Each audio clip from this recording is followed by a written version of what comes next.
Good day, good people. Once again, you've got the grumpy old nerds in your ear as Uncle Roy switches us around doing his little turntable duties. I am, as always, Uncle John, your elder who knows too damn much. Wow, that gave me whiplash right quick. Your elder who knows too damn much about movies, TV, comics, and other frivolous shit. Directly below me, yikes, is Auntie Amayu. Over there is Uncle Roy on the ones and twos. Over there is Uncle Rod, the five borough Ronin, and occupying the center square is the booty chair, which hopefully Uncle Percy Had will to. soon be in. Hey, I had to put the booty chair in the middle. I mean, it looks there's a certain amount of feng shui going on right now. I'm digging the booty chair in the middle, just sitting there staring at us ominously. I would be Change the tag in remiss. the corner to the booty chair. There you go.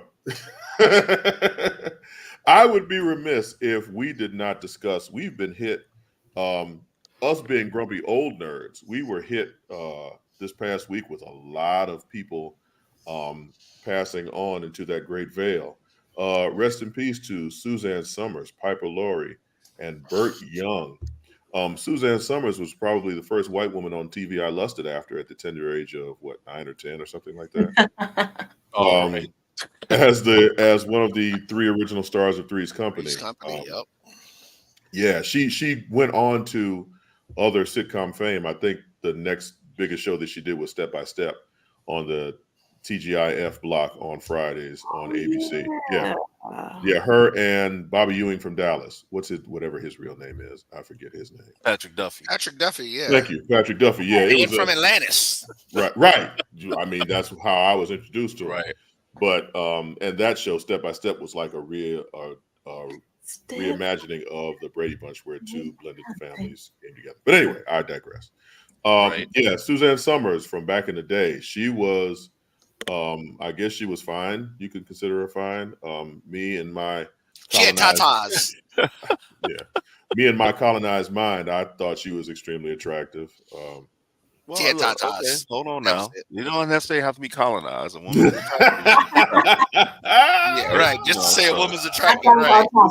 Just say the white woman was fine. Okay, she so was. Hey, she is. She is. She was hot. She was hot. Right, she wasn't fine. She was hot. Thank you, Amayu. That's right. You're And welcome. she also went on to infamy doing these infomercials for the The Thigh Thigh Master. Master. Yeah. Now Sold a lot of those. you want to talk about some inappropriate thoughts running through a young man's mind? Put on a Thigh Master commercial when I was 12 years old, and it was a wrap. So, goodbye to her. Yeah, she. Okay. It's interesting. More of the people that we watched on TV and movies, they're starting to pass on just because we're old Yeah. and they're older. You know what I'm Yeah. saying? Yeah. When we were young, they were like getting ready to go into middle age. Right. Exactly. Which is crazy to think about. Mhm.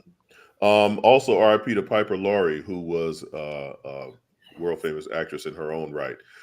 For the life of me, I can't tell you what she starred in, but I recognize that name, and I'm sure that there are enough people out there who mourn her passing that enjoy Okay. her work. I don't And know- then there's I don't know Burt what that is Young. either, but the name sounds familiar. So Yeah, I mean, that's a great stage name, isn't it, Piper Laurie? And then we have Burt Young, who passed on, famous from the Rocky movies. He was the man. What was his name? He was Rocky's best friend, right? Yes. Okay. And I'm trying to remember what his name was, but no, throughout in the movies, because at one point I think he was the one who made a lot of bad investments and lost all of Rocky's money. Right, exactly. Which hence, which was the reason for Rocky 2, right? Rocky had to get back in the ring. Or was it No, 3? No, that that was was 3. 3. Yeah, because he had to Three fight or Clubber 4. Lang. for Clubber Lang in 3. A pity fool. Yeah. So, but I mean, he started a bunch of other stuff too. A great character, Hollywood character actor. He will be missed as well. And Paulie. I read That was his name. Paulie. Thank you. That's There you great. go. Thank you. Look at Rod. Boy, what we do without Rod. And also the retirement of Michael Caine. Now, Michael Caine. Now that's a Hollywood heavyweight right there. His retiring. Absolutely. That struck a nerve. I was like, God damn, Michael Caine retired? Shit. but how old is he? How old is he? Oh, He's old as 90. hell. He's 90. Right. Yeah. Michael Caine is 90. Yeah.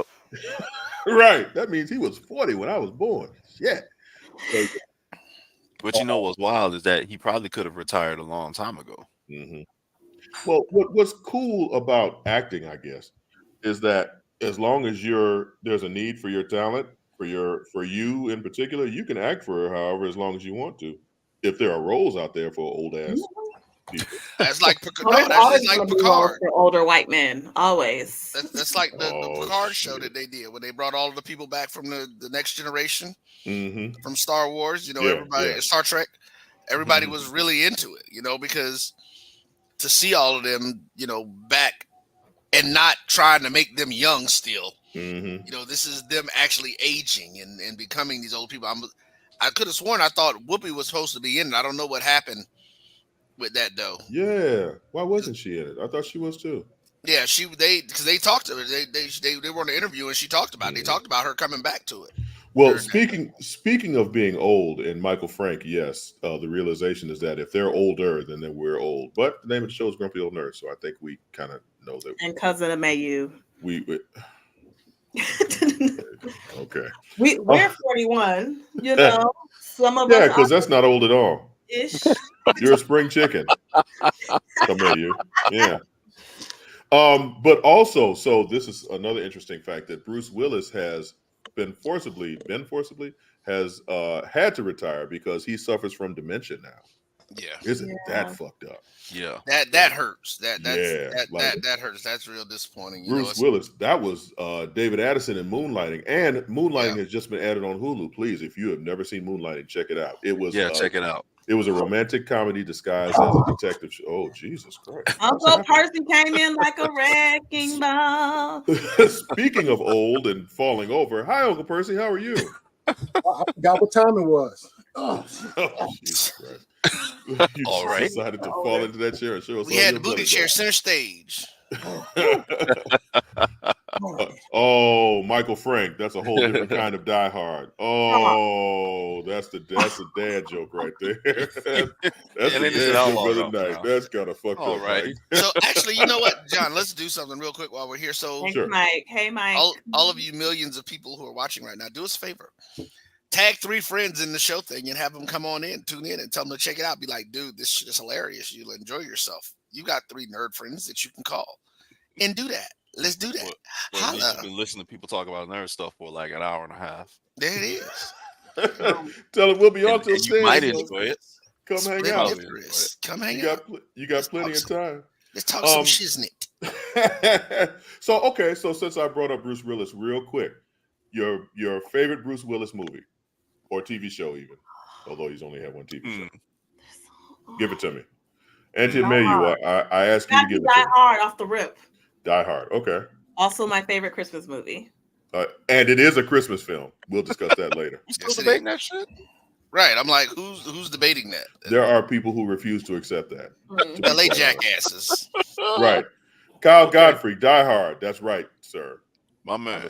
I'm sorry. I got in trouble for assuming people's pronouns before. I apologize.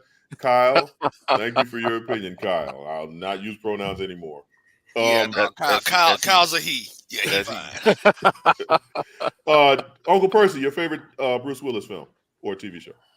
Oh, okay, Die Hard.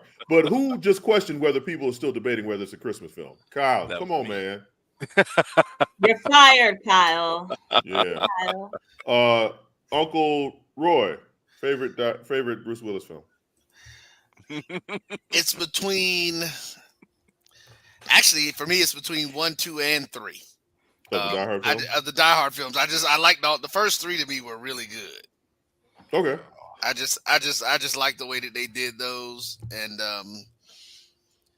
the one with, hell, Samuel L. Jackson was 4, wasn't he? Or no, was he 3? No, that was 3. That's right, that was 3. With a Vengeance, yeah. With the Vengeance. Yeah. So yeah. I was waiting for somebody to say this. Yeah. Thank you, Vincent. The Fifth that Element. Was mine. Okay, so Rod, you saying The Fifth Element? What is this? That's one of my favorite movies, but not because of him. Element. It was one of my favorite Chris Tucker movies. Oh, okay. So wait, but it's not a Chris Tucker film. I know, but hold on. The Fifth Element had The Fifth Element had Bruce Willis, right, Mila Jovovich, right, Chris Tucker, Right. and Gary Oldman as the villain. Sure did. Mhm. And Gary Tiny Oldman, Lester. Tiny yep, Lester is the Tiny as president. the president. President. So I listen, Gary Oldman he acted his ass off in that role. he did. I would have to say that my favorite Bruce Willis vehicle is Moonlighting. Was and always will be. That's what introduced me to him. I think that he showed such range as as we look at that's a lot of Uncle Roy in the picture. As we as you look at him, I think that showed a full That I was range of on Bruce camera. Willis. And from the comedy he went through, because I think you always hear that comedy is harder to do than drama. I think that he acted his ass off with Moonlighting, and I think What as a about Death sustained Becomes vehicle, Her? Remember Death that? Becomes that was a good one too. But was that him or was that more Roseanne. Meryl Meryl Streep Streep and and what's her the other name? Goldie Hawn? Goldie Hawn, yeah. That's a good movie. Moonlighting, yes. Red Okay. was pretty dope too. Oh, Michael Frank likes Red. Okay, so before we go any further down that rabbit Oh hole, damn! I forgot about the Red Red was movies. good. Red was pretty good. Before we go any further down that rabbit hole, sticking to the schedule, American Fiction. Now, we stumbled across this trailer the other day, and all of us in our little nerd chat group was enamored by this trailer. It was fucking hilarious, to be honest. So, Uncle Roy, if you don't mind, can we roll the trailer for American Fiction? Yeah, hold on here a second there. The second Red 1 was great, but Red 2 was okay. How did you come to write this book? What really struck me was that too few books were about my people. Where are our stories? Where's our representation? Would you give us the pleasure of reading an excerpt? Yo, Sharonda, girl, you be pregnant again? If I is, Ray Ray is gonna be a real father this time around. Thank you.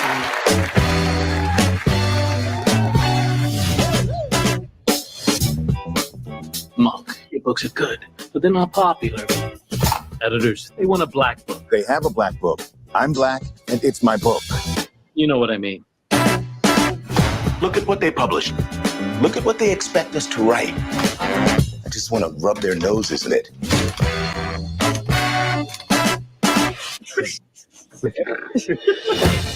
I'd be standing outside in the night. Deadbeat dads, rappers, crack. You said you wanted black stuff. That's black, right?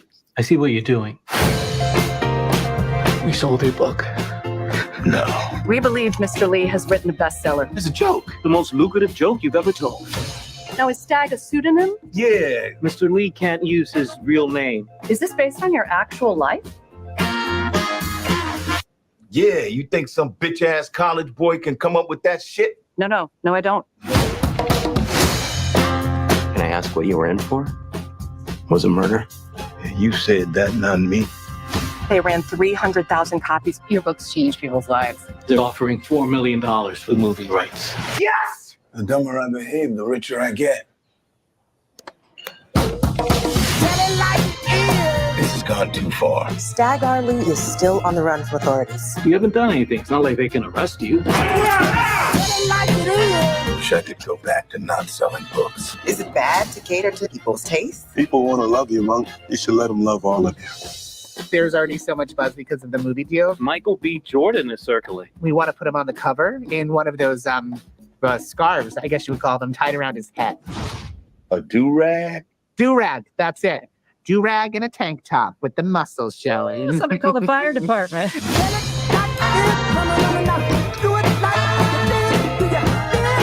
We're thinking we can get it out in 100 Juneteenth. Wow. So I didn't watch it. I'm probably the only one in the group that didn't watch it first. I watched it the second time, and I said, "Wow, I missed this shit the first time I saw it. I picked up on so much other stuff the second time watching it, but I'm gonna hold off." So somebody said that this is giving us Hollywood Shuffle vibes. Yes, Absolutely. I said that. Yes, definitely. Did. 2023 Hollywood Shuffle. I'm here for it. I can't wait. December 15th. I just looked it up. Hollywood Shuffle vibes of dealing with writing. Yeah.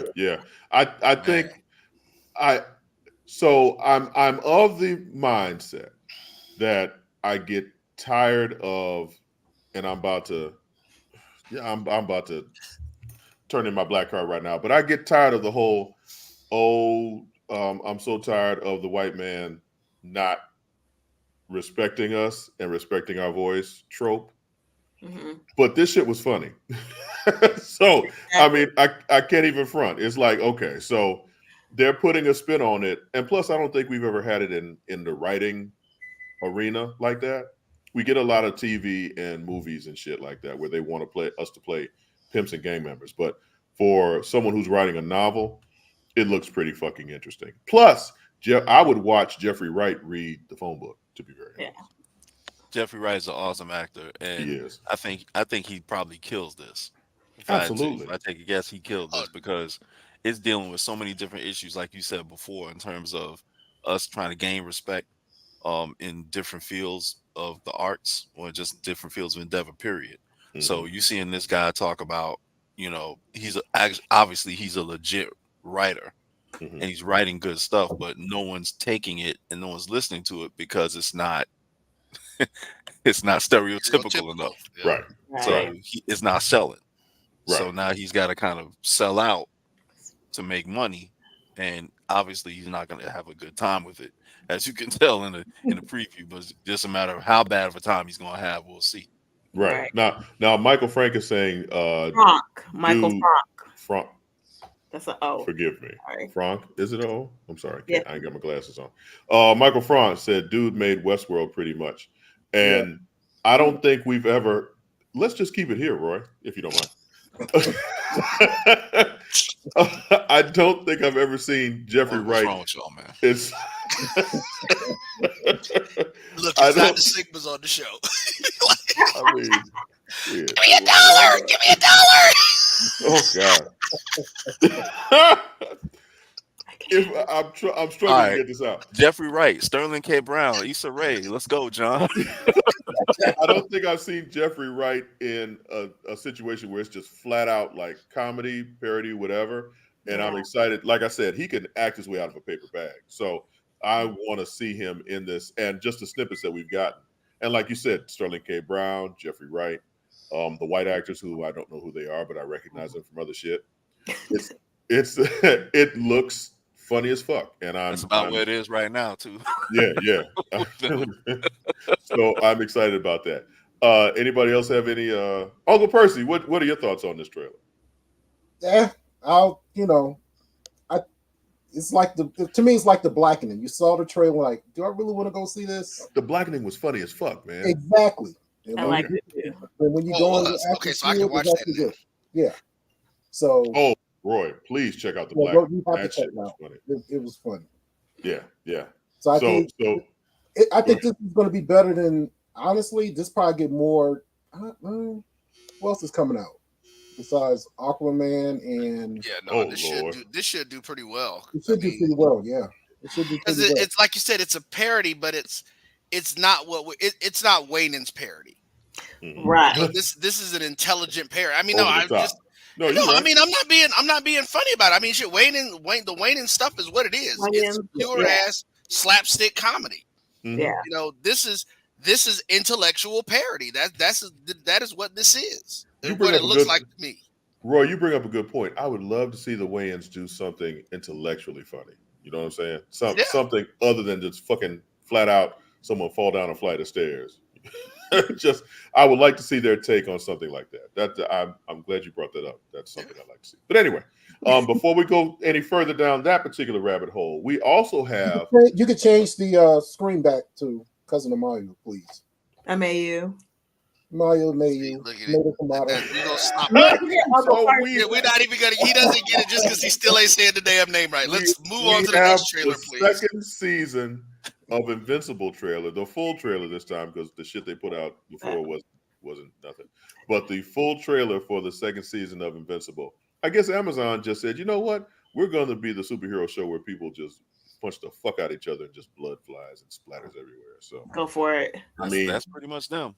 And it works because the shit is good. So Uncle Roy, if I've talked enough for that to be pulled up. Amazon, the Carnage Machine. All remember that day. The pain will never fade. When I was a kid, I always wanted to be my dad. What if that happens? What if I become him and I don't even know it? I need to do more. I can save lives. Put me back out there.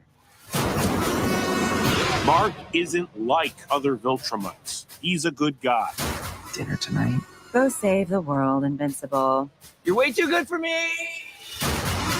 Who are you? I call me the Shapesmith. There's an infinite number of dimensions, and I was born with the ability to access all of them. Shut it down or I take it down. Make us. You have no idea how much I wanted you to say that. It's bottled in, I'ma let it out. Man, I've been through wars, still cannot be. Your powers don't make you a hero. They make you dangerous. Made it through the storms. You cannot be. Make him pay for what he did to your world. The last 20 years of my life have been a lie. You want this back? Come and get it. Wrong choice, asshole. I need revenge. So arrogant, just like your father. People of Earth, the more you resist, the worse this gets. And if you think you can stop us, don't forget, I'm...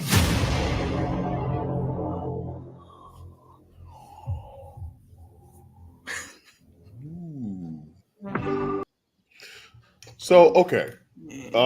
Thoughts?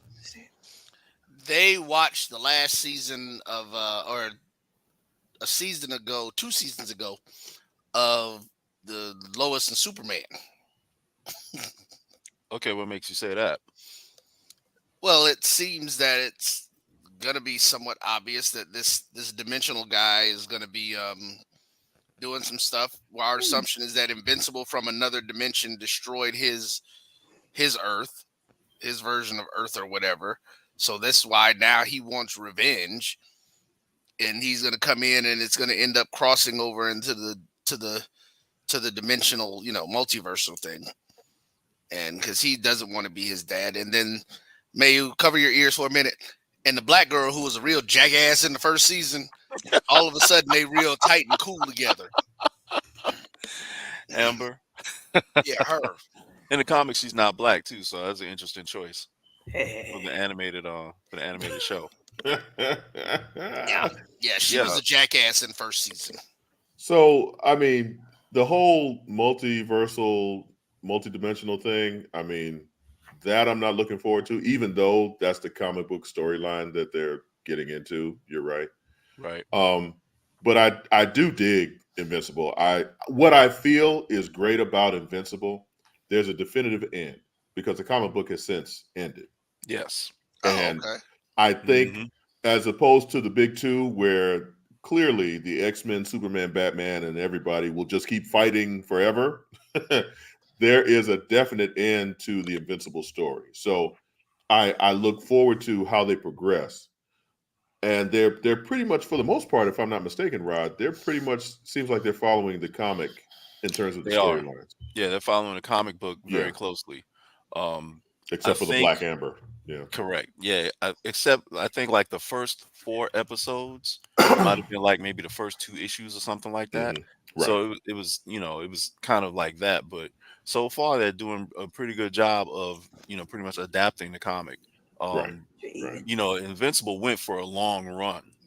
So I don't think they'll be doing a whole lot. Like, I mean, it's really popular, but to be honest, I don't see Amazon going all the way through the whole run. So they're probably cut it off at a specific time. So I don't with want to give too much away, but there's a lot that happens. There's a lot that happens. Well, there are so many different characters, and damn near every character you get their backstory. Damn near, almost. But you don't see like how Cartoon Network pretty much told us we'll be getting 10 years of Rick and Morty. You don't think we'll be getting 10 years of Invincible? One could hope, but usually with stuff like that, you don't get it. Like Justice League was a great cartoon. Mm-hmm. Yeah. we didn't get a whole lot of that. And we You know should what have. I mean? We should have Yeah, gotten there was more. so much they could have done with. Oh my! But you know what? I'm gonna be honest. I think that had a lot to do with Dwayne McDuffie passing, because he changed all of that. I mean, when he did the first one, you know, and then they went to Justice League Unlimited. I mean, he laid that story down. I mean, yeah. You know, before he passed, when they had him doing the Justice League comic, because they had Jon Stewart and Vixen in it, people were like, "Oh, that's a black comic book." Oh my God, people suck so hard. Out of all those characters, really, you know what? Because they had Jon Stewart and Vixen in it on the team at the same time. Look, But you know, that goes to one of the things that really sucks about things. It's like you put more than one black person in a movie, and that's what white people start thinking, right? It's like, really, y'all? we are 12% of the population, aren't we? So, Uncle Percy, this wasn't Hero-gasm, but what do you think about Invincible coming back? Once you unmute yourself, though. Okay. So clearly, the booty chair is the star of this episode. Yeah, I'm looking forward to Invincible, the progression and where it goes. I just think that, like you said, Rod, there are so many stories and so many different characters, and we get backstories of every fucking body. I think that they have a lot of stories to tell. Like they I don't know if you all realize this, they have an Adam Eve short. I saw that. That was good. Yeah, that was really not good. a short. I mean, you call it a short. Well, they had it's an like 5 or episode. 6 episodes. Miniseries. It was a miniseries, yeah. Was it? Oh wow, I didn't even know that. Okay, so I mean, so they can do that with almost every character in the Invincible series, because when they when they pretty much destroy that super group, which is supposed to be like the analog of the Justice League, right? When Omni-Man just takes them all out. Initially, I was like, whoa. All right, so all these people just showed up and now they're just getting killed. All right, so this is what we're dealing with. I got you. No problem. And then actually I started collecting the comics after that. But that's hands down one of the greatest first episodes of any superhero series that I've seen. When he came in and wiped out the entire Guardians of the Globe, I was like, okay, y'all doing this right. I dig this.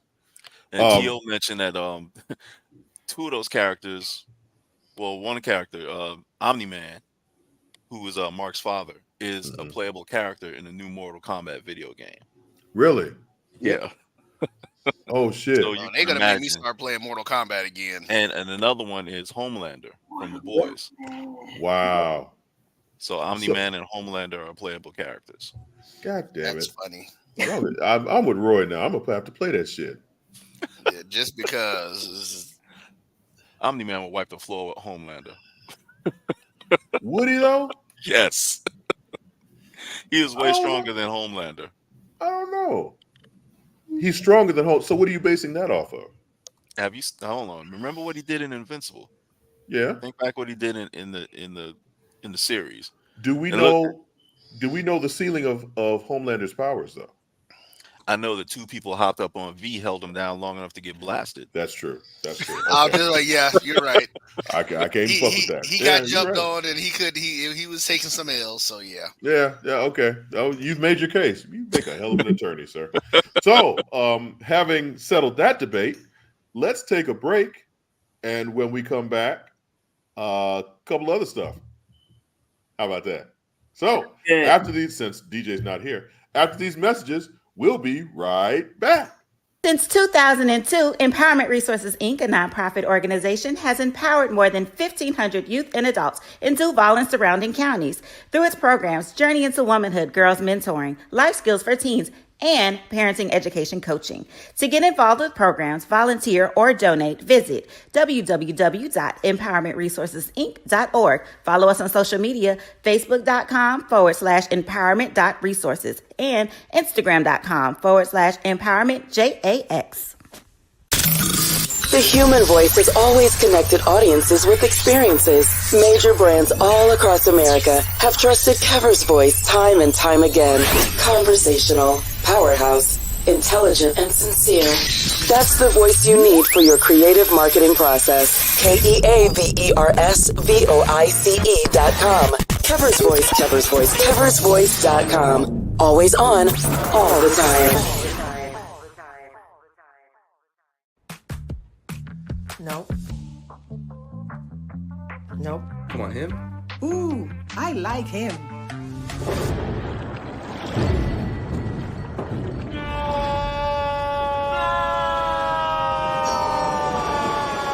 Quick, the quicker picker-upper.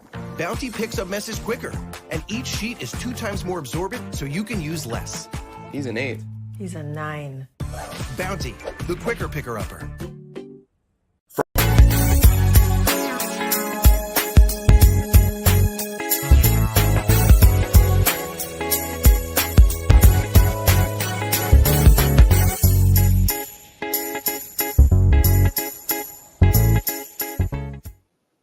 Welcome back. Once again, we are the Grumpy Old Nerds. I am your Uncle John. Those above me are Auntie Amayu. Over there is Uncle Rod. God damn it. Over there is Uncle Rod. Up. Hey, y'all. And in the middle is. Yeah, they're in the middle now. Over there is Uncle Roy. And down there is, look past the center square. Down there is the booty chair, which Uncle Percy resides in. That's the wrong way. You went the wrong way, girl. Oh. Cousin Amayu. So you're not auntie anymore. Now you're cousin. Yeah, she's changing it up. No, Yeah. you don't get a chance to change your affiliation. Whatever. You know what, Michael Frank? I saw that comment. They're making some real shortcuts with the Wheel of Time. I wonder if that will happen with Invincible. So, Uncle DJ, who is not here, really talks about us for the fact that we don't watch the Wheel of Time. But I think I need to start watching the Wheel of Time because Hold on. How many seasons do they have? My bad. I watched the Wheel of Time. Wheel of Time was great. My fault. I'm sorry. I don't watch Wheel of Time.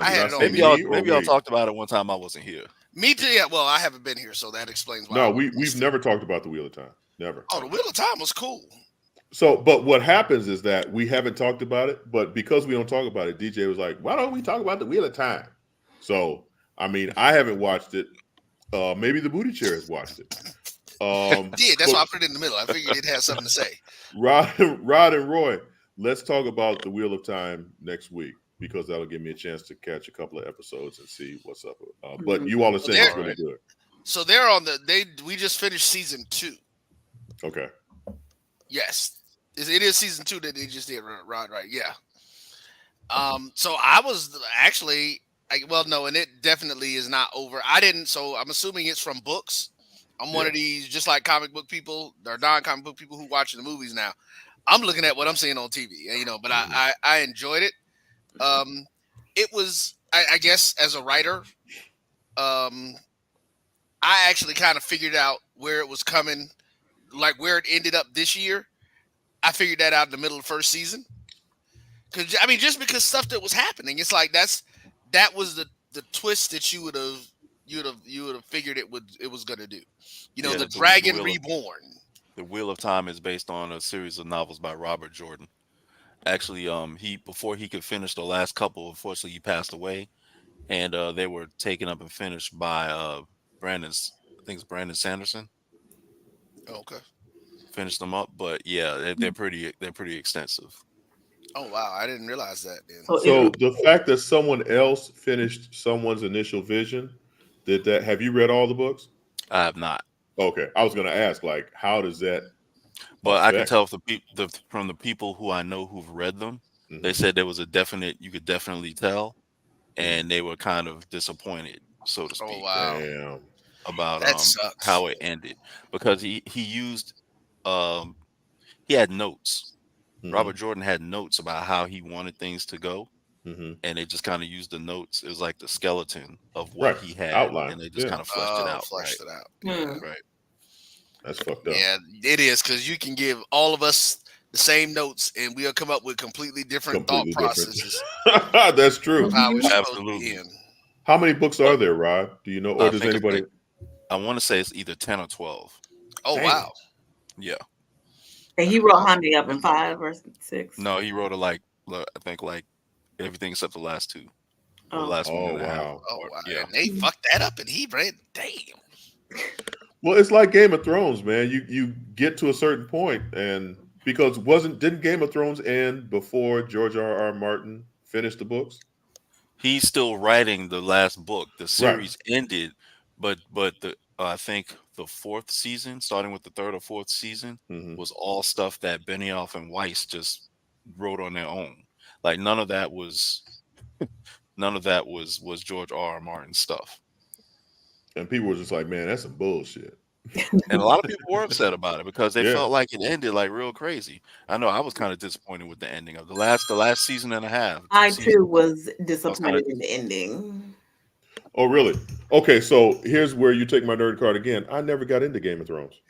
You know what? That's okay, because I started it during the gap between the last season and all the seasons that led up to it. That's when I got put onto it. I was like, what is this? I was like, that's a lot of seasons. They're like, yeah, but it's gonna be a whole year before they do the next one. I was like, well, let me go ahead and start binging it. So I started binging it, and boom, I'm a fan. So you can join in too, but you're gonna be all of the episodes are on Max, John. Okay. And House of Dragon is there too. Yeah, House of Now that's what I'm waiting for coming back. I'm waiting for House of Dragon to come back. Okay, so House of Dragons is a prequel to Game of Thrones, right? It takes place a couple of 100 years before. So does it make a difference which I watch first? It would help you understand why people were the way they were in the first show. I'll put it that way. Right, if you watch House of Dragons first. Yeah. So so you're saying it does matter. You can watch it without seeing Game of Thrones. Yeah, you can watch it without seeing Game of Thrones. So so I think I want to watch House of You Dragons. can do that, but I say go through the Game of Thrones first. Well, you know why I want to watch the Game of Thrones, House of the Dragon. But is that it? House of the Dragon. House of Dragon. I think it's called The House. I said House of the Dragon. I really sound like an old Dragon. motherfucker. Oh, I love that show, The House of the Dragon. But because they've got one of the doctors in a lead role on House of Dragons. One of what doctors? Matt Smith. Oh, you mean them Doctor Who people? Oh, okay. Yeah, that's who he's talking about. Yes, those doctors. Yes, Roy. I'm like, doctor? I'm like, he wasn't no doctor. He was a prince. I'm like, what are you talking about now? Yeah, you totally lost him when you said that. I think you better watch your tone there, sir. I knew of whom you were speaking, sir. Matt Smith. He's Matt Smith, the 11th Doctor. Thank you, Michael Frank. Man, you careful now, brother. We cool, but we ain't that cool. All right, so disparaging the doctors and all that shit. You're gonna be on the outs, Uncle Roy. So Matt Smith plays the hell out of his role in that series too. So New York Comic Con was. Oh, thank you for that verification, Rob. New York Comic Con is going on. Is it going on? No, it's over. It was last weekend. It was last weekend. Okay. Yep. And Matthew Vaughn came out with the revelation. I thought that was pretty funny. Apparently, Matthew Vaughn, who has directed the Kingsman films, he was supposed to direct the third X-Men movie, X-Men: The Last Stand, where they butchered Dark Phoenix, butchered the storyline of Dark Phoenix. He was supposed to direct it. And what happened was he went into the executive's offices and he saw a script. And he said, oh, this is the script. And the executive said, no, don't worry about that. And he picked it up and he read it. And the first page was, the scene was Africa. And there was a starving village that was, because of drought, was starving. And Storm was supposed to come in and shower the village with rain and help them revitalize, and which was going to help explain which is what she does in Giant Size X-Men #1. Which helps to explain why she is considered a goddess in Africa. And Matthew Vaughn was like, oh shit, this is cool. The executive says, don't worry about it. That's not the shooting script. We just haven't signed Halle Berry yet.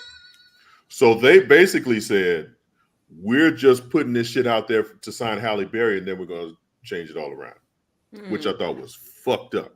Very much so. So my question to you all, it's not uncommon. Not uncommon at all. My question to you all is, how did you feel about X-Men: The Last Stand, if you saw it? Number one. Number two, oh Lord. What do we think if Matthew Vaughn would have directed it, would that have been a better film, the dummy script, than the shit that they came out with, and you can already tell how I feel about it. I did see it. I did like it.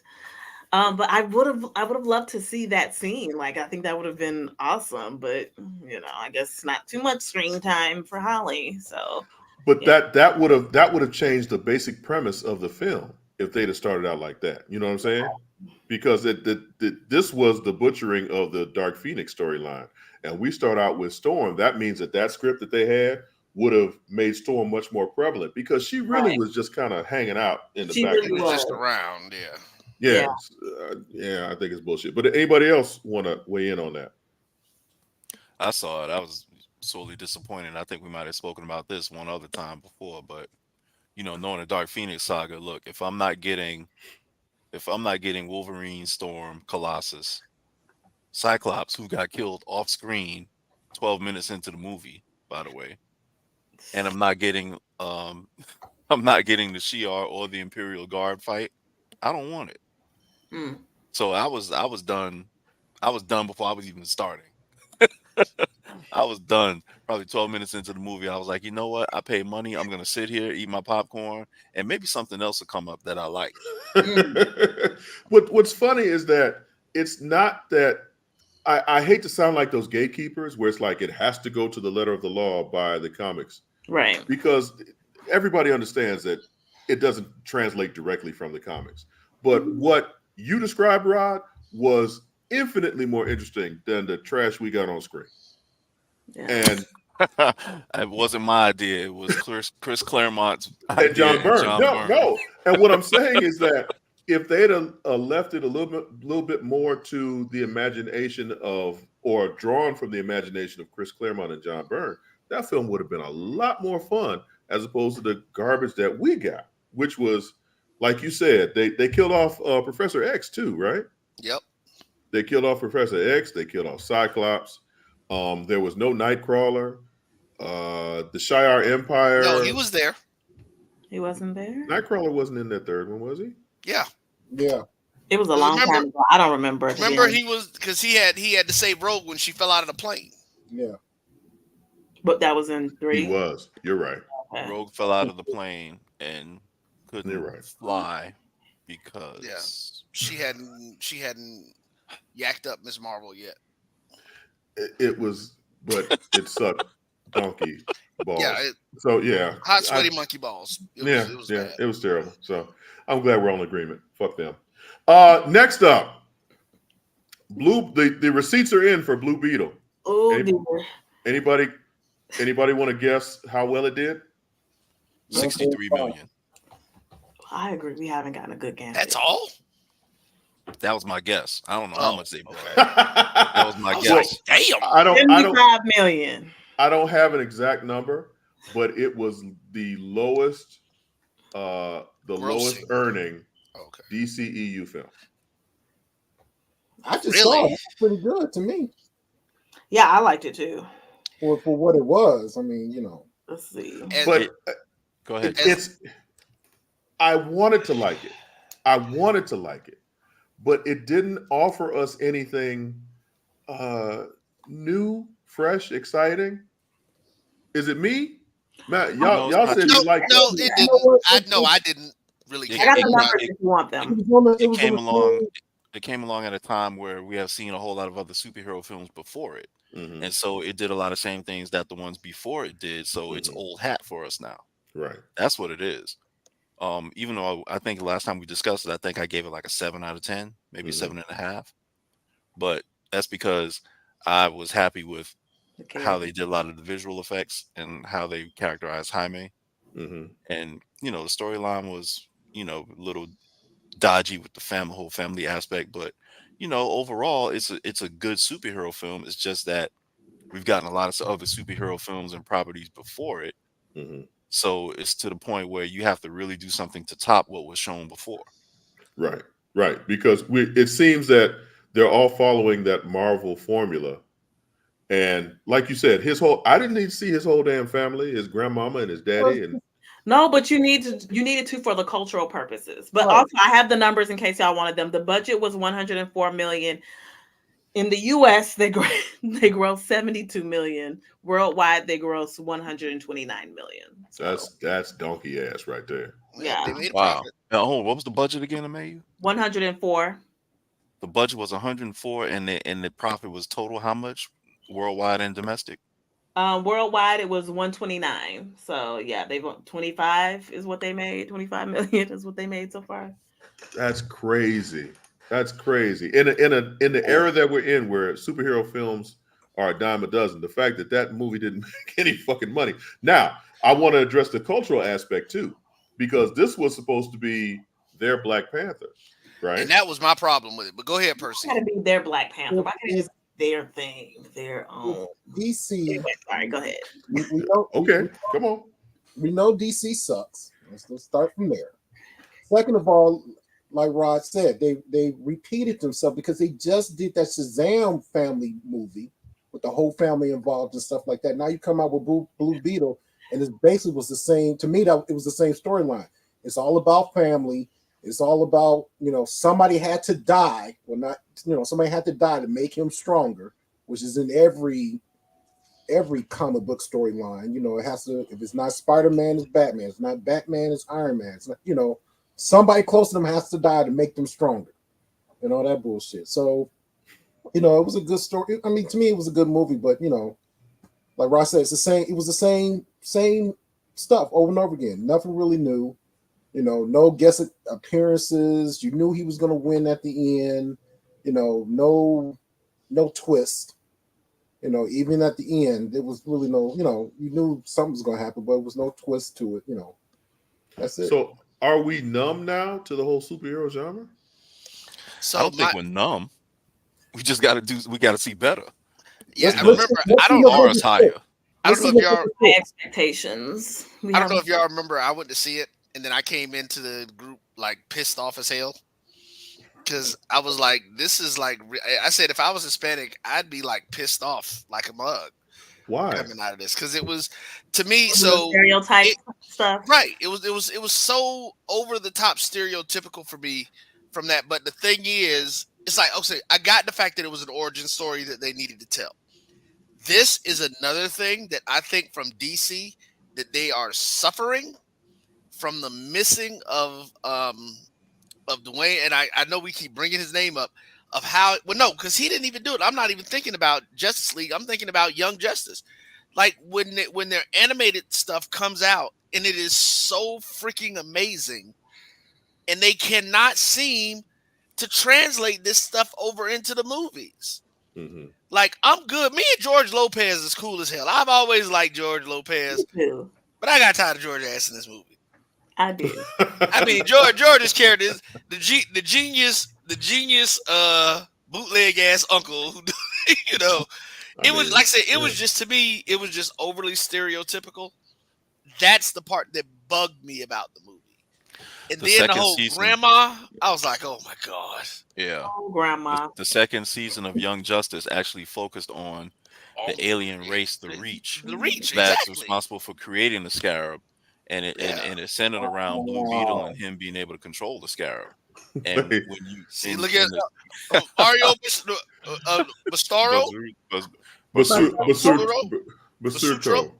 Basuto. I'm going with Mario says. I apologize, See? Mario. I So listen, the last name. what did I say in the group chat right after I came out of seeing it? So, if I was Hispanic, I would be pissed as a mug coming out of this movie. So two things. James Otis Hall said, "You kill your box office when you say the remaining films don't count to the new gun universe and the reboot is coming. Plus, the strike killed the stars from advertising the film." Now that's a point that has to be addressed. No one could go out and promote this film. That's correct. It was just like all they could do was show all it was is Blue Beetle's coming here, and nobody could really talk to you about it. And this actually, James Gunn said some aspects of the new DCEU will be incorporated, but some won't. And it's just like, okay, is Blue Beetle going to be a part of this, or are you just kind of throwing this away? So that fucked it up. Now, to Mario's point, I'm not Hispanic, so I can't say how stereotypical it is. I gave up when I heard some Native American groups want the Washington football team to go back to being called the Redskins. I Yeah, was I like, heard that what and I was the like, what? fuck? I don't understand other people's cultures, so I'm not trying to say Really? what's stereotypical or not. Yeah, like for Maybe real. they were just fans who don't there's like a the name Commanders. there's a Native American group who is suing and wants the name to go back to the Redskins. I'm just like, They what get some money the from fuck? that? Because if they do, I would say name it Redskins too. If I you don't want. know They what the fuck probably is are. going on with that. Something. But It's got to that's be that's totally crazy. not my There's monkey, got to be not my something else show. behind that. Not my monkey, not my show. But for someone who is Hispanic to be like, yeah, fuck George Lopez, I don't want to see him in this movie. It's just like, okay, Then I'm like, can't. hey, that's not my business. Yeah, I can't even front. Like I said, my issue was that there were too many of non-superhero characters in this motherfucker. And I think Percy may have had a point when he said, we just came off of the Shazam films where it seems like there are 10 people with the same fucking Shazam powers. And it's like, okay, that's overkill. You got the whole fucking family out here fighting the whatever they were fighting. I don't even remember that fucking film. But 7 Deadly Sins? what? No, that was the first one. But with this, it just seemed like it was nothing new. It's like, did the story need to be told? Was it something that had to be said? What I can understand if you're definitely going to make Blue Beetle the cornerstone of the new DCEU, like Iron Man. They took a B or C-list character in Iron Man. People don't recognize this. Iron Man was lower tier. Yeah. And then they took him and he became the cornerstone. If you wanted to make Jaime the cornerstone of the DCEU, that's fine. But it's got to be something that gets people excited, that gets people wanting to see more of him. And there was nothing in that film that made me say, damn, I want to see more adventures of Jaime Reyes as the Blue Beetle. I think probably a third of the movie should have been the origin story. Probably another third should have been him fighting or recognizing who the actual villain was. I thought the actual villain was kind of corny, personally, but and then the last part of that film should have been him getting to the point where he works with the Scarab, or he becomes one with the Scarab, and then he, kind of unlocks his full potential. Well, that was as the whole character. thing. Well, that's the whole thing in Venom. Venom the movie was basically the same thing. Venom, and then of course at the end of this movie, it was like, oh, that's true. Ant-Man and Wasp. Oh, I'm still alive. Come and get me. If you get this message, I'm here. I don't know where I'm at, but I'm still alive. With Ted Kord, yeah. Ted Kord, yeah. I think Ted Kord should have appeared in the film. Yikes, that's another fucking character. Jesus Christ. But I think it would have been better if he had appeared in the film and have been like a mentor to Jaime. And kind of help him out. Change the film around some. Yeah, I can see that. Now remember, in the beginning of that film, they showed different color streaks going through space, which means scarabs went different other places. Different scarabs went other places. So real quick before we go to break, Mario says Guillermo from Dark Shadows could have become his tech guy instead of Lopez, which I agree with because Guillermo is a lot more entertaining. Susan Sarandon was actually terrible, a point we didn't address, but she was horrid in this film. She can act. The material was just awful. Yeah, it was. She was just hanging out, just collecting the check on this one. Yeah, it wasn't a good film. So right now it's time for another break, and when we come back, more shit. So after these messages, we'll be right back. If you think all pads are exactly the same, think again. This is Always Ultra Thins reinvented with the Always Triple Protection System. This pad wicks gushes 90% faster, absorbs even more so you can feel dry, and locks odors in. Rethink your pad for up to 100% leak-free and odor-free comfort with the totally reinvented Always Ultra Thins. This is always like never before.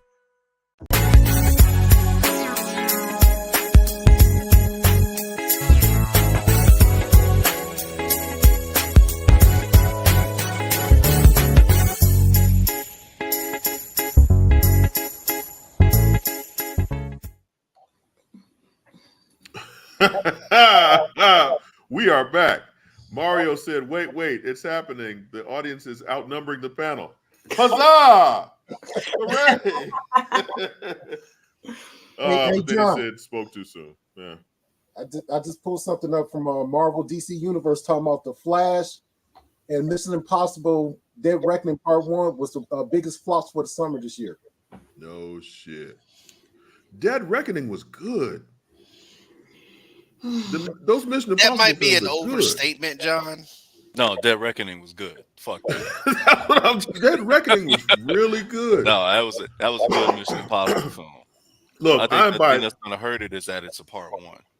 Yeah, right. Like I think they overspent making the film because of course they did. It was just ridiculous the amount of money they spent, and you can only watch Tom Cruise run so many times. But excuse me, it really was a good film, and yeah, the fact that they made it a 2-parter, I think that was a calculated mistake. So, who runs better, The Flash or Tom Cruise? No, Ezra needs his ass. He just go the hell away. Just go away. I've never seen it. I don't think I've ever seen a character or somebody portraying a character that I just want to see go the hell away. What runner that you know starts like this? Not Sha'Carri Richardson. Well, that's a whole nother story. But Tom Cruise run like this. He runs. But he up. runs like a normal human being, man. I don't know. You have to do some video on that. I mean, he's straight up and down with it. It's not like he's going to score a touchdown or anything. But I mean, he kind of runs like he's not swatting flies while he's running. It's more like a 4x400 run rather than a 4x100 run. Right, exactly. Yeah, or more like a decathlon type run. But hey, check this out. Netflix wants to increase the price by $1.50. Are you in, or are you telling fuck you? $1.50 is not that big of a deal considering all the content they have. Right now, when they start talking about like Disney Plus is they're the Disney Plus, Hulu, and ESPN Plus bundle going up. I think that went up like $4, $5. It did. That's an issue. But to what though did it go Are up? they saying why, other than just they want more money? Like, is there a legitimate? No, they don't have to explain nothing. They just want more money. but wait. So you just said the bundle. So that's 3 services that went up by $4. So if you look at it like $1.50 for each, that's about the same, right? I guess, man. But I don't know. I put it this way: ESPN Plus, you get streaming for some sporting events that normally I guess you couldn't get, and there's some sports that people really want to see that you normally couldn't see. So I get that. But one of the issues I have is when I want to see almost everything related to UFC that's worth seeing, you have to. It's still a pay-per-view. Yeah, and it's still pay-per-view. Like and that kind of. But okay, so you've got. Hey Heidi, how are you? She said sling. Oh Lord, yeah, yikes. But okay, nobody doing no sling, girl. I'm doing Philo, so I feel you, Heidi. But be a slinger. Well, I mean, is that Heidi? an offer? You started. Yep. See, I knew it was coming. Heidi Anderson. So here's my thing. You've got Disney, which gives you Star Wars content, Marvel content, National Geographic content, the Disney content. You've got Hulu, which gives you replays of live TV plus some original shows. And you've got, like you said, Rod, you got ESPN Plus. That's a lot of shit. And it's not like you have to buy them in a bundle. You can always have one or the other. Or if you want all 3, you've got the bundle. So that as opposed to the $1.50 for Netflix, yes, that it sounds cheaper, but in reality, it's the same thing, right? Netflix is getting a whole lot of stuff, and not only just Netflix, but also pretty much every other streaming service out there. They're getting a whole lot of stuff from Korea. I don't know if you guys have noticed that lately. No. A lot of movies are coming from the Korean government has put a whole lot of money into their entertainment. And so that's where you're getting a whole lot of reality shows and action dramas and whatever from Korea. I watched some of those shows, like the Inferno, Dating Inferno show. It's like a little reality show, but so wait, Korean. Yeah, that's Physical 100. Also, I watched that too. I like that too. fitness reality show. Mm-hmm. There's some pretty good shows out there. So the Physical 100, what the fuck is that? Okay, Physical 100 is you have the fittest, basically the fittest people in their country. They're either like bodybuilders, CrossFitters, models, athletes, martial artists, MMA fighters. They all get together and they compete in different events to see who is actually the fittest. But it's really actually not only is it physical capability, but there's also some thinking in there. Yeah. And and there's a lot of stuff where you actually have to use brains and brawn to be successful. And it's pretty cool. Yep. So the streaming said that you were the chosen one. You're supposed to destroy the cable companies.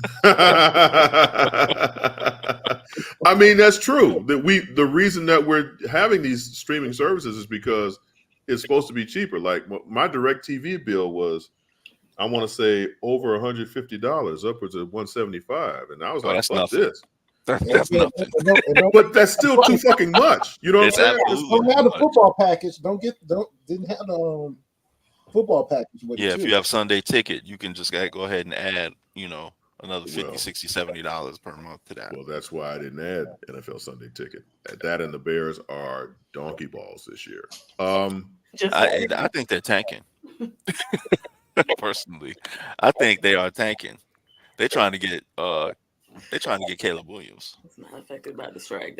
But do we want Caleb Williams a whole nother? Well, okay, this isn't that's another whole nother story. Yeah, this isn't BCN Sports Wrap, which is a sister program to this particular show. You can catch that on the MyJBN network, if I'm not mistaken.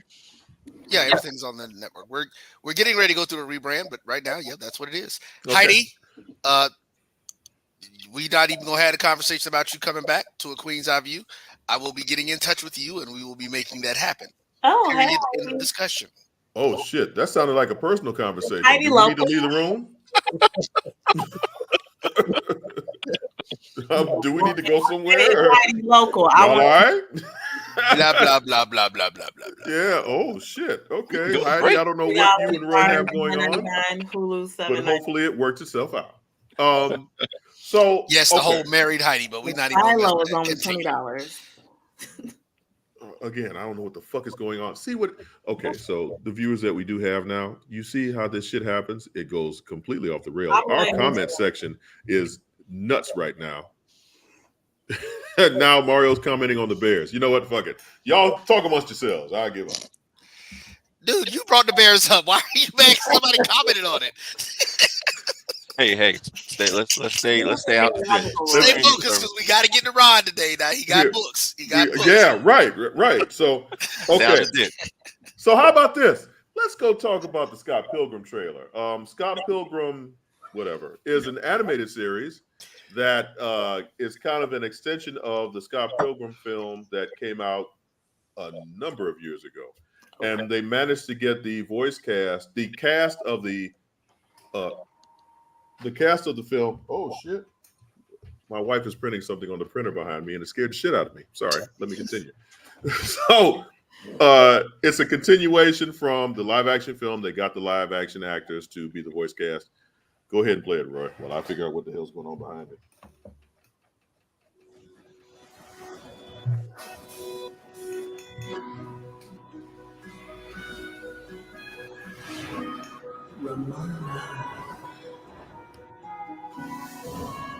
The girl of my dreams?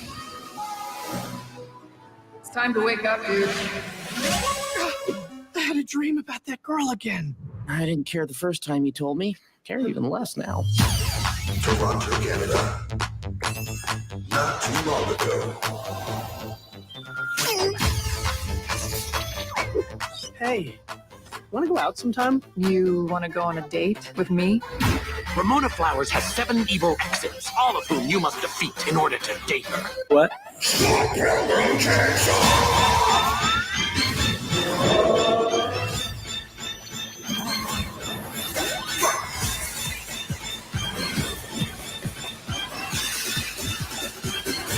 Scott Pilgrim.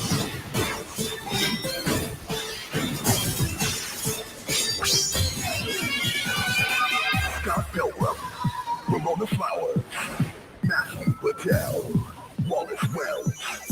Lucas Lee, Stacey Milgram, Seattle, Kim Pine, This info dump was inevitable. Keely Bowers, Todd Ingram, Gideon Gray, Young Neal, Steve Still, Roxy Richter, Nice Chow.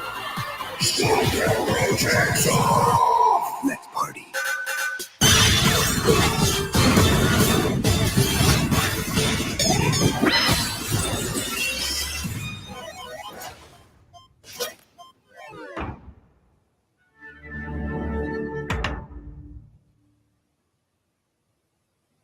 So that was Scott Pilgrim Takes Off. I'm going to be honest. I have zero interest in this shit. Yeah, I was about to ask, is this like a, was it so it was live action that they turned into a cartoon? So it looks like. I'm getting some feedback, so I don't know what's happening. Yeah, I don't know who that is. Somebody fixed it, whoever it was. So, okay, Scott Pilgrim was originally a comic, okay? Oh, and they adapted it into a live action film. The live action film, when it came out, bombed. But it has taken on a life of its own, as bombs sometimes do.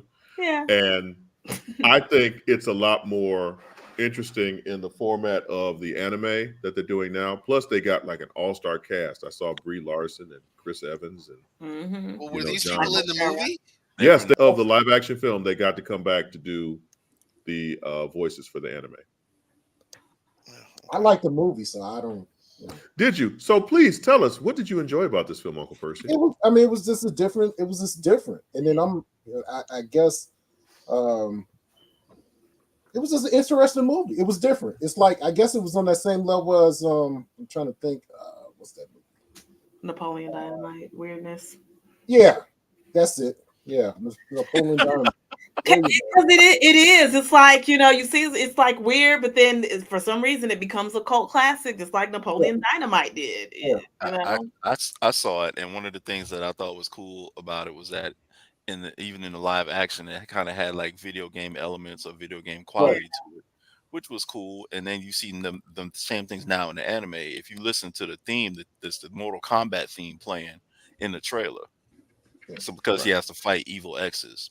Now, the whole idea behind the comic and the film and the show is kind of weird, because why would you have to fight a chick's exes to go out on a date with her? Well, I mean, like your exes for a reason, right? Right. But I mean, if I'm using logic with this, my bad. But because I think the premise of having 7 evil exes that your current partner has to fight through to get to you, I think that's pretty cool.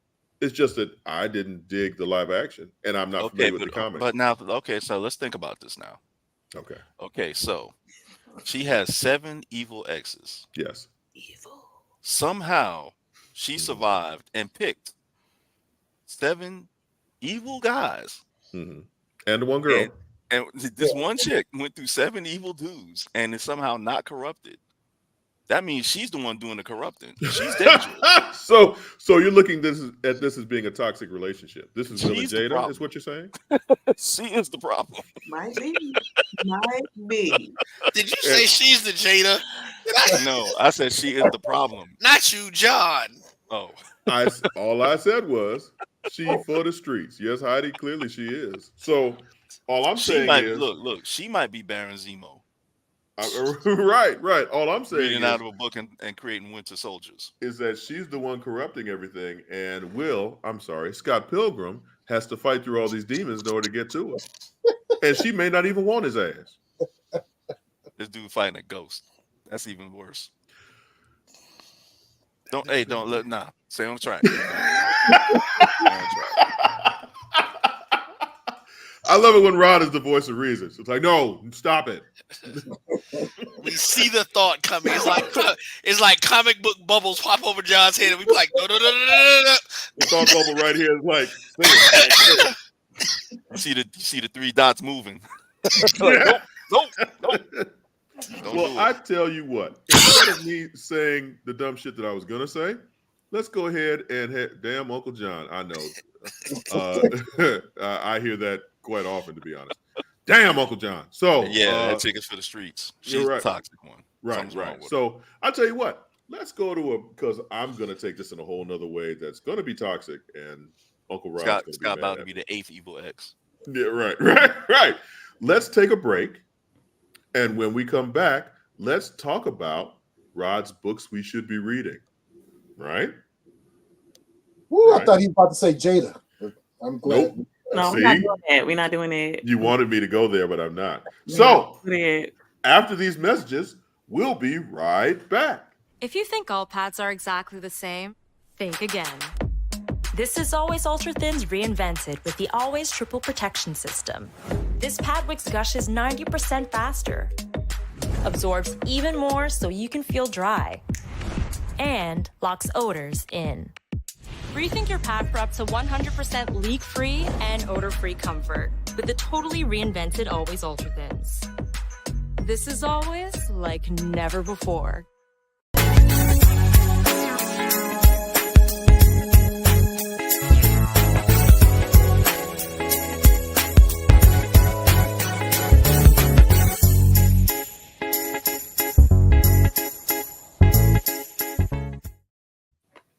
Welcome back. Once again, we are the Grumpy Old Nerds and Cousin Mayu, because, she's the Justin Timberlake of this group.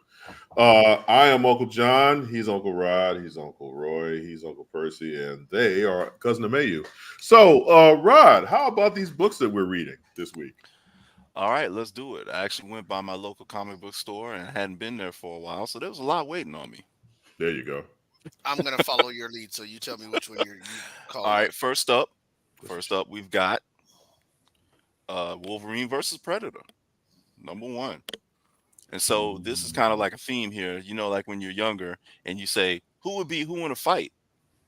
Who in a fight? Okay, well, I got Wolverine. Well, I got the Predator. Okay, so now you kind of see where this goes, because now you get different clashes with Wolverine and one of the Yautja. You get him as a young guy in the 1800s, first clashing with the Predator, and then if you see that as a flashback, it starts out in the present time where Wolverine's pretty beat up and he's running away from this guy. It flashes back to the 1800s, and then you get a kind of like a flash forward to when he's with Team Weapon X, Team Weapon X. With Maverick and Sabretooth and everybody else, where they kind of like recreate the original Predator film, where they're dropped into a Central American country to fight some rebels, and then what they do is they find that Predator waiting on them. So some of the shots, even from the original film, kind of they drew into the comic, which I thought was really cool. Yeah. The scene where Billy Bear was walking on the large tree stump, right, across the gorge. They have them walking across a large tree stump. Really? Yeah, same scene. It's like they had a couple of things that kind of like scene for scene from the film. I thought it was a nice touch. Might have been a little corny, but it kind of ends with them seeing the carnage that this particular Predator wrought in this rebel camp. And then, of course, in the next issue, you'll get the combat with Team Weapon X. So that's pretty cool. Next up, we've got the Spectacular Spider-Man Returns. And Superior Spider-Man, I'm sorry. So if you remember, it's a Superior Spider-Man that was written by Slott. It's written by Slott, Kevin Coley, Ramos, Bagley, Stegman. All these people are doing story and art. In the original run of the Superior Spider-Man, Dr. Otto Octavius, Doc Ock, puts his mind and his consciousness into the body of Peter Parker. They switch because Otto Octavius's body is dying, and so he manages to switch Peter Parker's consciousness into his dying body.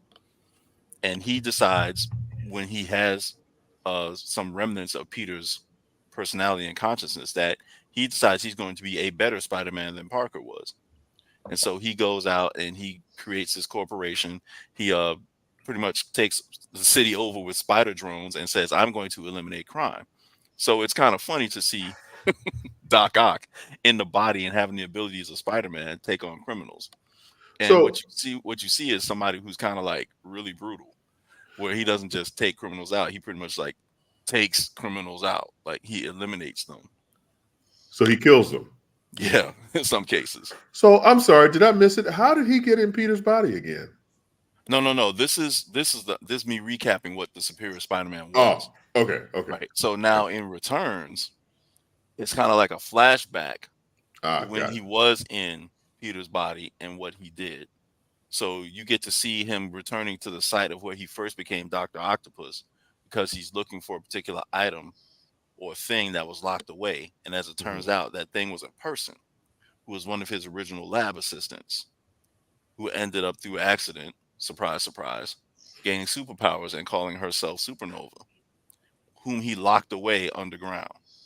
So now he's returning to try to free this person.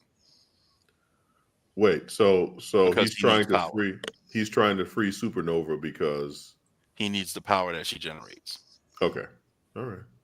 Right. So is this a mini series? Yes. So okay, Uncle Rod, I have a question. I'm sorry. All right. It just seems like every series resets itself from number one after like 6, 7, 8, 9 months. Right, but this is not current continuity. This is like a full flashback story. Ah, got it. Thank you. Yeah.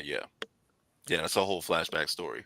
I got it because I like the run of the Superior Spider-Man. I thought it was pretty cool. Okay. That's why I got it. So last up, thinking about again who would win in a fight. You know, where you have those thoughts when you're a little kid.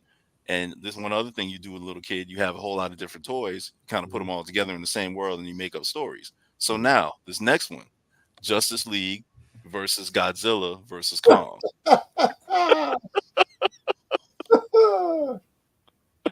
So when I saw this, I said, okay, I'll do it. I'll pick it up.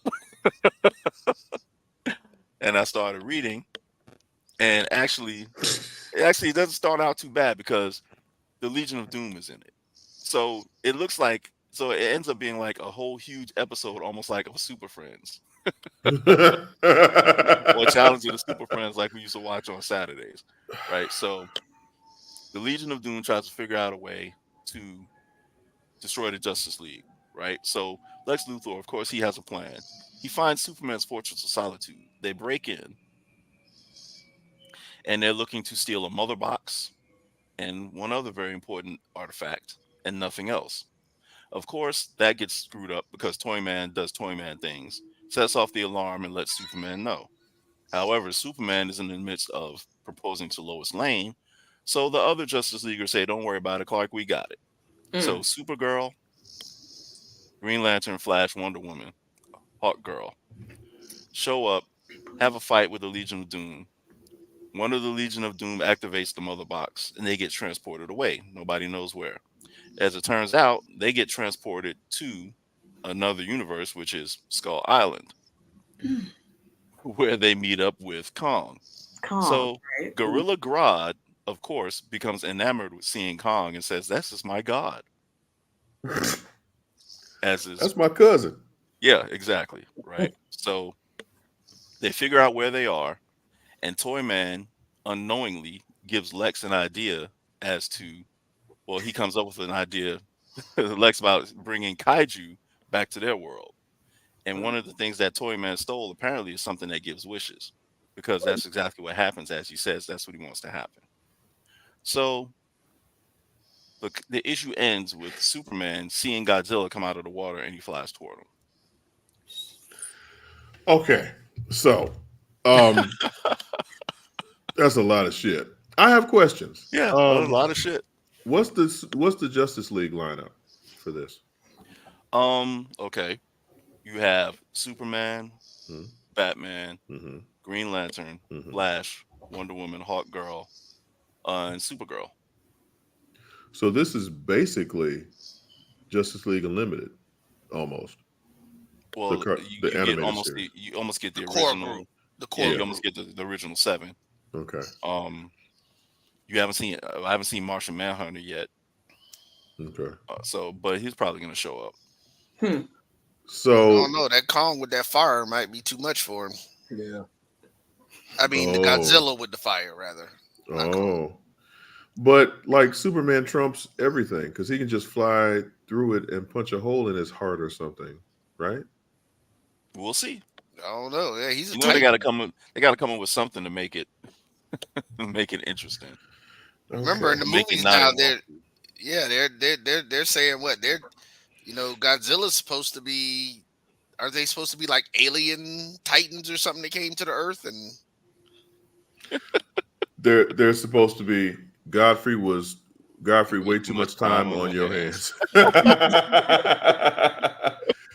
So Not enough. They're right. So actually, I'm interested. There is the MonsterVerse TV series that's coming to Apple, which is supposed to explore the whole Skull Island and the Titans. Right. This is an extension of the Godzilla versus Kong movie. Mm-hmm. Yep. Where we explore the Titans and the inner workings and right, whatever, where they come from, and Hollow Earth and all that other good stuff. And I don't know. I don't like when you mix milk like this. I like each of the franchises to stay separate.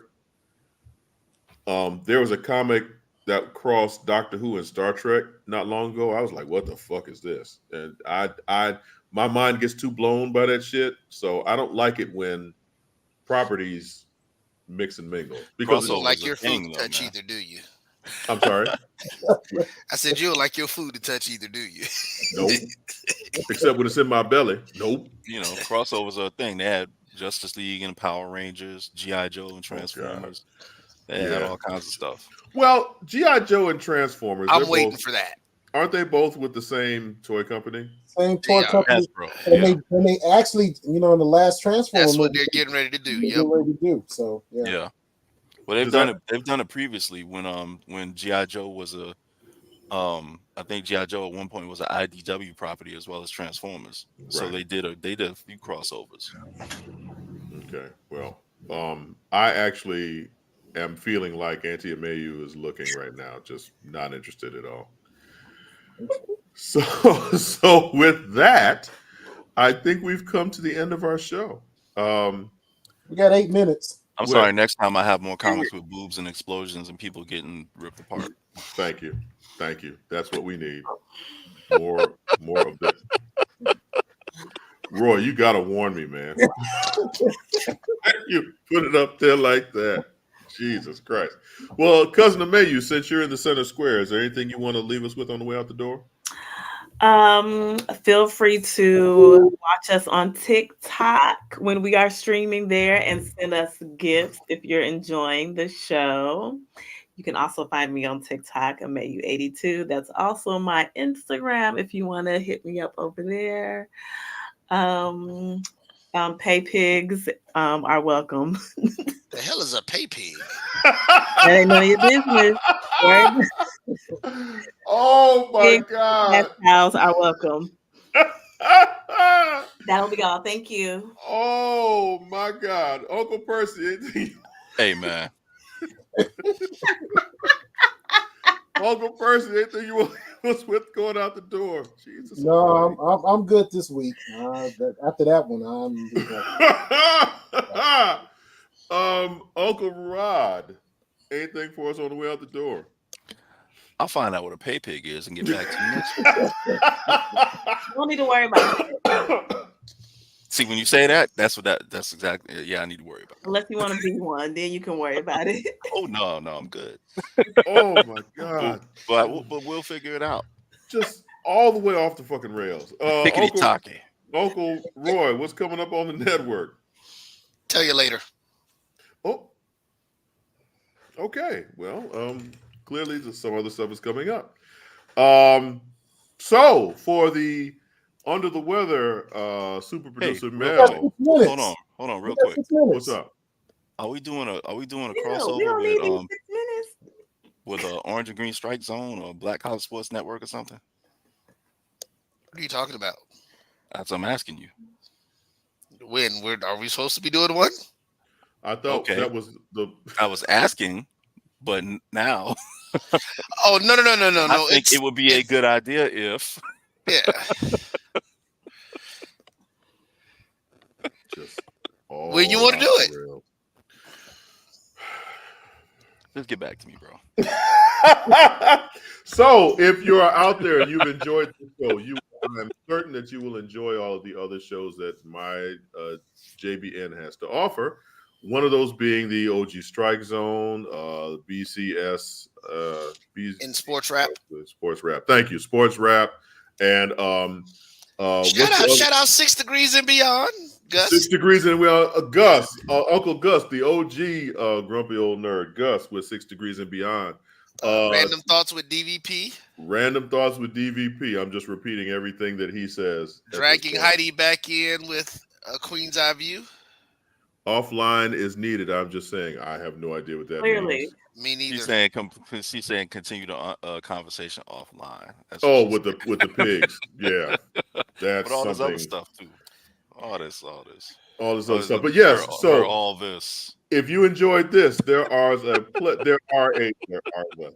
a plethora of shows with every fan base in mind. Please check out Jericho Broadcast Networks. We are everywhere, and we will soon take over the world. How about that? So yes, Uncle Percy, I know. Oh hell no! What? See, he minding business that's not his is what the problem is. Yeah, no, I just looked up Pay Pig. See, I tell you, mind your business. I'm just Googling. I'm trying to get us funded, and you playing games. Google is awesome, isn't it? I say, Gerard. Google is awesome, isn't it? Right, really, it is. I just like. I try and manage the madness, but it just won't. There we go. Then there for all the Pay Pigs out there. God. And the cash. Oh my God. Money, that money. All I try and do is manage the madness that goes on, and more often than not, I fail. So, but I'm cool with that because I enjoy the conversation. So, once again, can I do this now? Y'all, everybody good? Yes, we can wrap this up. 2 minutes. Thank you. We can wrap this up. So because you never know, the Pay Pigs may go to bed in the next 2 minutes. Exactly. So for Uncle Percy, as long as I get some, Uncle Rod, we'll have Uncle Roy, all the under the weather super producer Mel, the Auntie Nicole who's traveling, the now employed Uncle DJ, and the in motion, Auntie Nicole. I am Uncle John. Thank you for joining us. We are here every Thursday, 8:30 p.m. for all the madness that you could ever want and more. And we appreciate you coming and checking us out. Night night. Bye.